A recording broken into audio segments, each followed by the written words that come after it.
ഇന്നും കരിക്കകത്തമ്പലത്തിൽ അന്നദാനത്തിനായി നമ്മൾ പോയി. പക്ഷെ അന്നദാനം അമ്പലത്തിലല്ലായിരുന്നു, വേറെ ഒരു സ്കൂളിലായിരുന്നു. അങ്ങനെ ആ സ്കൂളിൽ പോയി നമ്മൾ അന്നദാനം കഴിച്ചു. സദ്യ എന്ന് വെച്ചാൽ കിടുക്കാച്ചി സദ്യയായിരുന്നു. അതായത് സദ്യക്കൊപ്പം സാധാരണ ഒരു വലിയൊരു സദ്യക്ക് എന്തൊക്കെ സാധനങ്ങളുണ്ടോ അതെല്ലാം ഉണ്ടായിരുന്നു.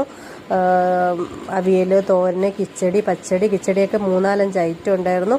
തീയലുണ്ടായിരുന്നു, മുരിങ്ങയ്ക്ക കറി, മാങ്ങാച്ചാറ്, ഇഞ്ചിക്കറി, നാരങ്ങാച്ചാറ്, ശർക്കര വരട്ടി, പഴം, ചിപ്സ്, അങ്ങനെയുള്ള എല്ലാ സാധനങ്ങളും ഉണ്ടായിരുന്നു. പിന്നെ അത് കഴിഞ്ഞിട്ട് ആദ്യം ചോറ് വന്നു. ചോറിനൊപ്പം പരിപ്പൊഴിച്ചു. പരിപ്പ് കഴിഞ്ഞിട്ട് പരിപ്പിൻ്റെ കൂടെ പപ്പടം ഒഴിച്ച്, പരിപ്പിൻ്റെ കൂടെ നെയ്യും കൂടെ ഒഴിക്കുന്നുണ്ട് അവർ.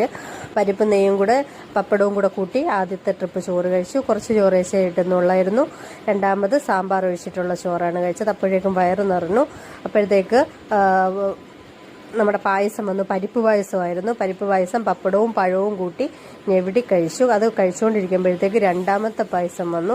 രണ്ടാമത്തെ പായസം വെർമിസലി ആയിരുന്നു. വെർമിസലിയും ബാക്കി പഴവും പപ്പടവും കൂടെ കൂട്ടി അതും കഴിച്ചു. ഇന്നത്തെ സദ്യ സൂപ്പറായിരുന്നു. ഫിനിഷ് ചെയ്തു.